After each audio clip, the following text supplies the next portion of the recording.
ఆనాడు మాయలేడి రూపంలో వస్తే ఈనాడు సోషల్ మీడియా రూపంలో వస్తున్నారు.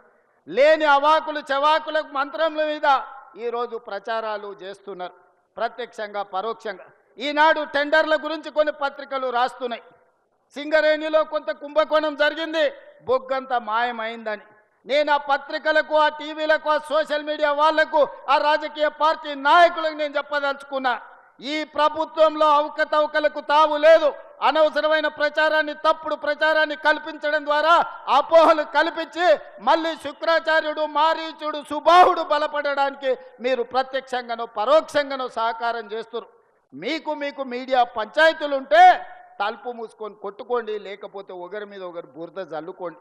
అందులో మమ్మల్ని లాగి ఆంబోతులు కొట్లాడితేనంట లేగదూడల కాళ్ళు ఇరిగినాయంట.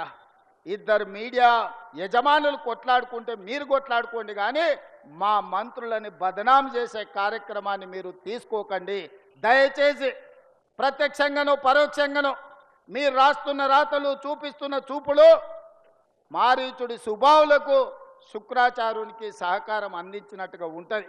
ఒక్కసారి ఆలోచన చేసి వాస్తవాలను తెలుసుకొని రాసే ముందు మమ్మల్ని వివరణ అడగండి.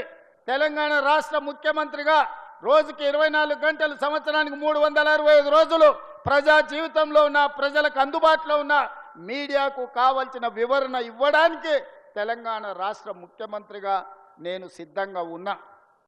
ఏదైనా వార్త ఏ టీవీలో వచ్చినా, ఏ పేపర్లు వచ్చినా, ఏ సోషల్ మీడియాలో వచ్చినా నా ఎమ్మెల్యేల మీద, నా ఎమ్మెల్సీల మీద, ఎంపీల మీద, మంత్రుల మీద ఎవరి మీద ఆరోపణ వచ్చినా వాళ్ళందరికీ నాయకుడిగా, కుటుంబ పెద్దగా అది నా గౌరవానికి భంగం కలిగిస్తుంది, నా నాయకత్వం పట్ల అపోహలను కలిగిస్తుంది. ఇలాంటి విషయాలలో ఎలాంటి కాంప్రమైజు లేదు. మా మంత్రుల మీద ఏదొచ్చినా రాసే ముందు నన్ను వివరణ అడగండి.